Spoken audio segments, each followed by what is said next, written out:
గడియ రికాం లేదు, గవ్వర ఆకట్లేదు అన్నట్టే వేసింది తెలంగాణ సర్కార్ బీసీ రిజర్వేషన్ల మీద. అసెంబ్లీలో బిల్ అన్నారు, తర్వాత ఆర్డినెన్స్ అన్నారు, ఆ తర్వాత జీవో అన్నారు. కొన్ని దిక్కులలో కాంగ్రెస్ పార్టీలు బీసీల బతుకులు మొత్తం మారిపోయినాయి అన్నట్టు సంబురాలు పాలాభిషేకాలు కూడా చేసిండ్రు. కానీ ఆఖరికి బీసీ రిజర్వేషన్లు కోట్ల ఇక్కుకొని ఉన్నాయి. ఇక దాని మీద ఏం చేద్దాం అని కాంగ్రెస్ పార్టీ సతమతం అవుతున్నది. ఏతులకు పోయి ఎల్లెలు కలబడి మోకాళ్ళు మోచేతులు వలగొట్టుకున్నది. బీసీలను ఆశ పెట్టి ఆగం చేసినందుకు బిర్రుగా కోపంతో ఉన్నారు.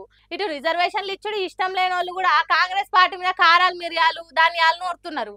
అందుకే ఏడుపొక్కటే తక్కువ ఉన్న కాంగ్రెస్ పార్టీ క్యాబినెట్ మీటింగ్ పెట్టి బీసీలను ఏదో ఉద్ధరించే పని చేస్తామనే నిర్ణయం తీసుకోబోతున్నారట.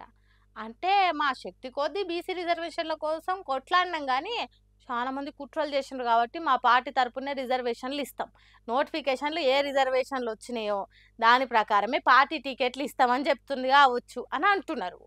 అట్లా కాకుంటే హైకోర్టులో తీర్పు వచ్చేదాకా ఆగి దాని ప్రకారం సుప్రీంకోర్టుకు పోవాలనా అనే ఆలోచన కూడా చేస్తున్నారట. అట్లయితే హైకోర్టులో స్టేతో అని ఈ నెల 15 రోజులు వాయిదా పడ్డ ఎన్నికలు సుప్రీంకోర్టుకు పోతే ఇంకా 2 నెలలు వాయిదా పడే ఛాన్స్ ఉంటుంది. కాబట్టి ఒకవేళ కాంగ్రెస్ సుప్రీంకోర్టుకు పోతామంటే మాత్రం ఈ 7 ఊర్ల పొంటి ఎన్నికలు ఉండు డౌటే.